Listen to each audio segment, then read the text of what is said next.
natatandaan nyo ba yung Tofu Light ni Photo-Olex? So, ganyan yung itsura niya. Alam nyo ba na meron na siyang pretty or aesthetic version? Like, look at that! Ang lakas maka-retro and ang syala, may paganyan. We have now the Photo-Olex Luxury Tofu Light. Kapag binili nyo siya, isang set na siya. So, nakabox siya na ganyan. Super pretty nung packaging niya. Sobrang kikay niya, diba? So, kapag inopen natin siya, ganito yung itsura niya.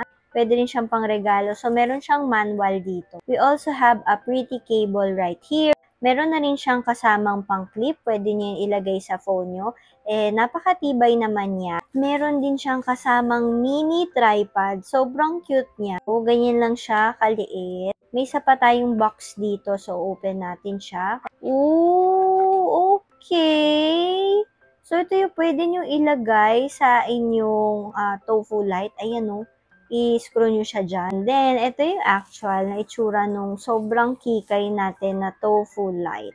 Ang aesthetic niya din tingnan. And ayan, siya para siyang retro yung style niya din.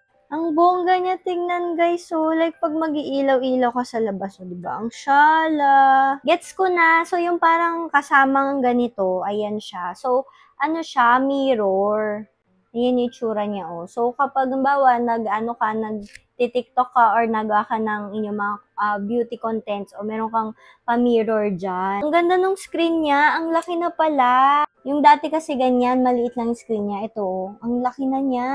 So, ito yung itsura ng light niya. Alam nyo ba, may built-in siya na soft light. Kaya hindi masyadong harsh sa face yung ilaw niya. Tsaka, protection na rin sa mata natin. Kasi, di ba, pag sobrang liwanag, tapos super harsh yung ilaw, di ba, parang ang sakit sa mata. So, ito, okay naman siya. Ayan, oh. Hindi nagiging super sharp naman yung features natin. Tamang-tama lang siya. So, ito yung warm niya. Nasa nasa 98%. So, pwede mo pa naman babaan. Depende sa preference mo. So, ayan siya, warm. So, this is the neutral naman. So, it's a combination ng cool at saka ng warm. So, usually ito yung ginagamit ko kasi gusto ko pantay. And then, we also have the cool one or the white one. So, ayan siya. Pwede mo pa siyang dagdagan yung kanyang brightness. Depende sa trip mo. So, dagdagan natin. Kunwari, gusto natin sobrang liwanag, nasa 100%. So, ganyan siya kaliwanag, guys. So, diba? Kitang-kita yung bawat anggulo ng mukha natin. So, kung gusto nyo mag-iba yung vibe ng video nyo, ito yung ginagamit ko, yung iba-ibang kulay. Kita nyo sa screen, kitang-kita nyo na agad yung kulay niya, pero partida, nasa 4% pa lang yan. So, dagdagan natin. So, mas maliwanag siya. Maganda to sa background. So, itong violet, yan yung usual na ginagamit ko dito sa background natin. So, ganyan siya. Oh. Pwede nyo pala siya ng gawing combination noon. Tara! Meron din siya mga iba't ibang effects. Depende sa gusto mo sa iyong mga video. So, yan, may mga ganyan. Iba-ibang ilaw. Makaka-create ka na ng mga iba't ibang scenes. Lalo na kapag gumagawa ka ng mga videos. Ayan, kung mahilig kayo mag-clubbing, ganyan. Ang galing! Hindi pa siya ganun ka liwanag o 11% pa lang yan. What more pa kapag tinaas natin yan ng 100%. O sobrang liwanag na niya.